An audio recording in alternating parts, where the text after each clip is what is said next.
Yeah, I mean, Dave Linthicum, I've been doing this stuff for almost 35 years. Most recently at Deloitte, I was a chief cloud strategy officer there. Part of that, worked for a couple of consulting firms. There's a couple I started and a couple I sold. Prior to that, I was a serial CTO for about a half a dozen times, different publicly traded companies in the technology space, and did different things for those things since the 90s. Prior to that, I was a software engineer for many years. So focus on where the ball's being kicked. I always think it's kind of fun watching how this all this stuff is evolving, and love commenting on where the technology is going and what it means to folks that are out there in the space.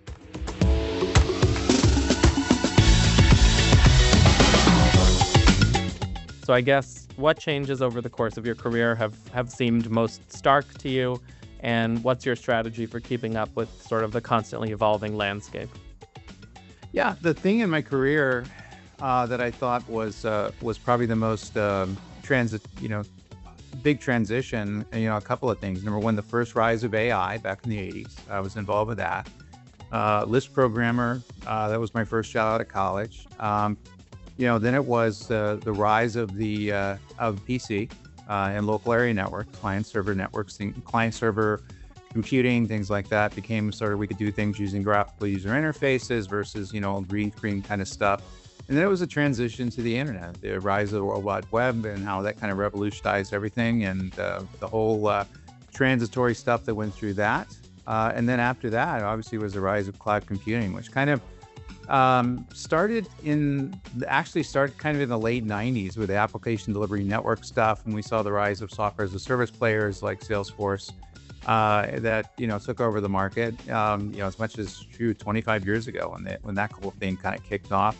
And then the rise of cloud computing as we know it today, infrastructure as a service providers, Amazon, Microsoft, and Google, and the other second tier players that are out there right now. And then now we're seeing the rise of AI with the advent of generative and the use of agentic AI, basically reinventing many of the concepts we were dealing with back in the 80s and 90s into something that's going to be much more valuable and much more useful. So, and I think that's going to have a lot of value, but I think we're going to have to go through a big learning process as we're trying to figure this stuff out.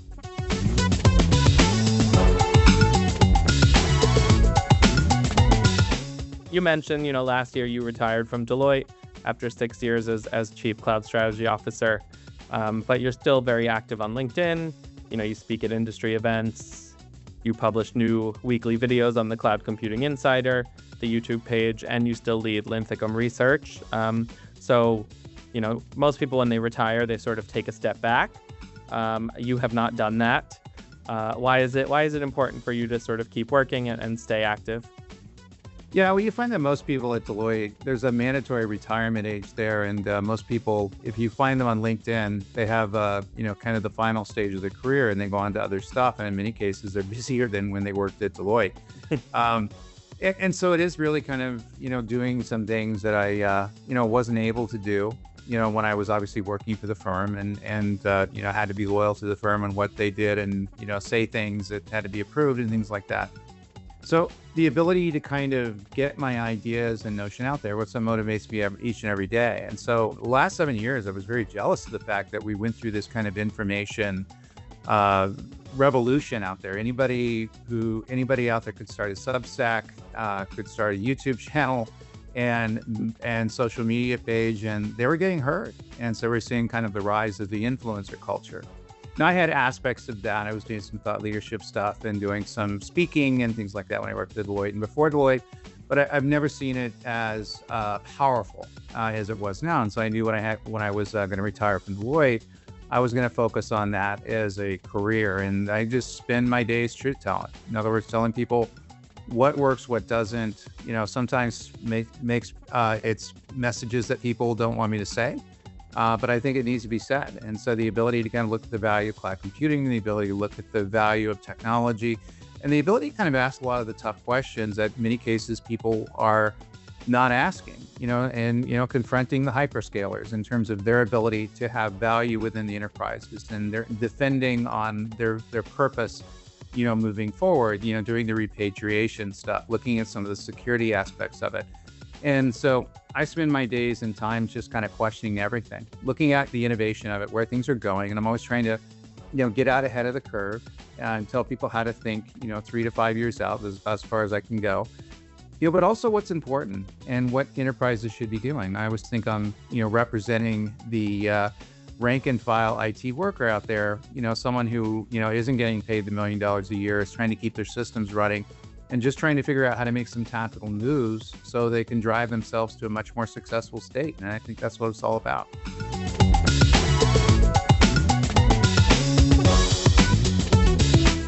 Well, switching gears a little bit, we're excited to have you joining us in Miami this fall to speak at CloudFest USA. It's actually, I think, going to be your first time at CloudFest USA. So what are you most looking forward to? Going to Miami in November and speaking and participating in this event. What kind of excites you about it? The independent voices that are allowed to be heard. The cloud conferences are largely run by vendors now. The big cloud providers, hyperscalers. Everybody goes to AWS reInvent and Microsoft Ignite and Google Next, and that's where there's hundreds of thousands of people who attend. But the messages that you get are going to be very filtered in terms of aligning with the opinions of that particular vendor. I understand why they're paying for it and they're controlling the event.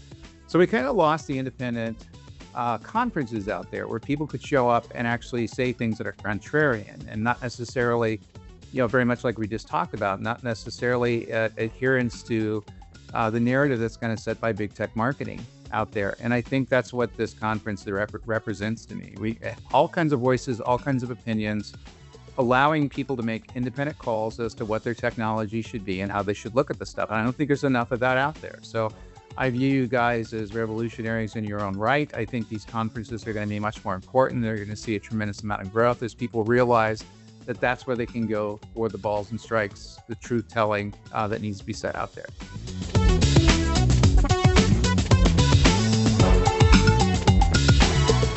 What topic or topics in the cloud space are top of mind for you right now?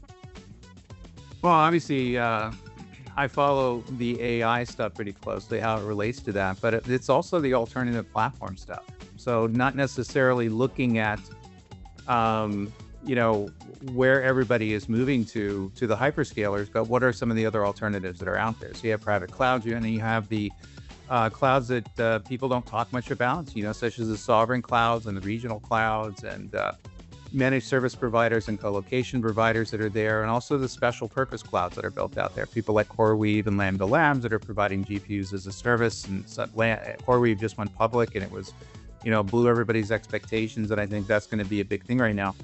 So that's the topic now, would be the alt clouds, and looking at some of the alternatives to the hyperscalers out there in terms of the viability, when to use them, when to not. Obviously, hyperscalers can be the path of least resistance because they're kind of the easy button for building systems and certainly easy button for things like AI. But they're contraindicated sometimes, and they're going to be way overpriced for what they provide. And so the ability to kind of look at this in a pragmatic way, trying to figure out which paths are going to provide the most value to the business. And that's what I'm focused on right now. And obviously it's more complex. You're not dealing with the same three companies all the time, Amazon, Microsoft, and Google. You're dealing with hundreds of companies that are in this space, and upstarts and existing companies that are redoing themselves, things like that, and trying to figure out what they're doing and how it kind of applies to the space, and then trying to give people some wisdom around what they should be looking at as they're moving through these complexities. And that's what I'm focused on, because it's a hard problem. And I think we need to solve some hard problems now.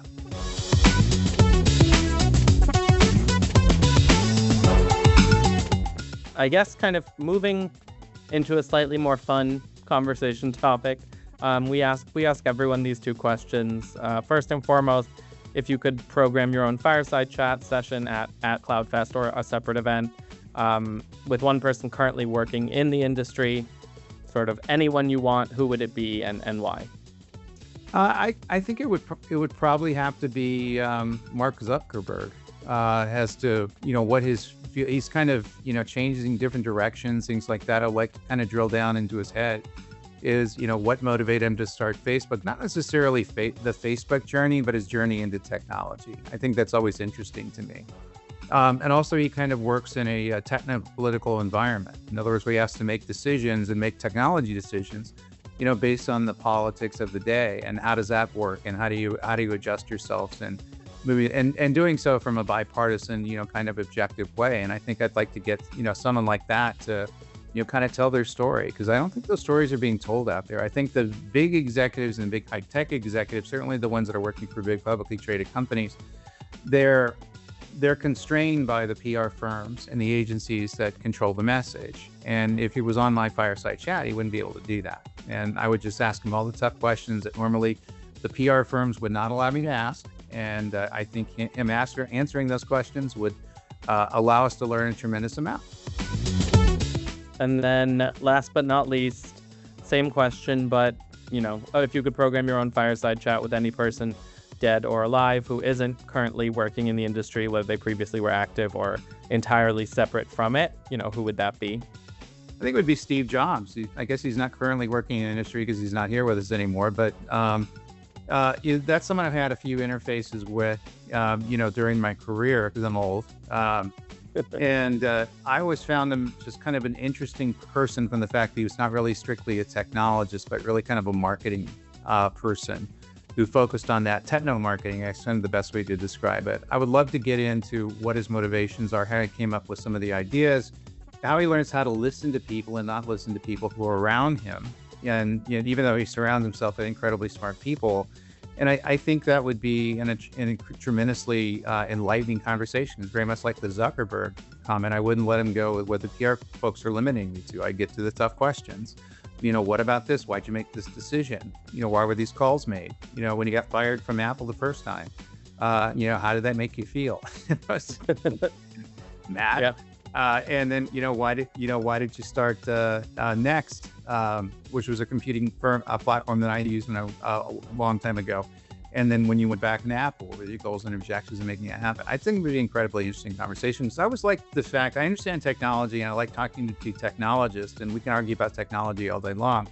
But the ability to get the insights in how people took technology to market and make it interesting and provide an enhanced experience for the customers who use that technology is a journey that I think we don't understand very well.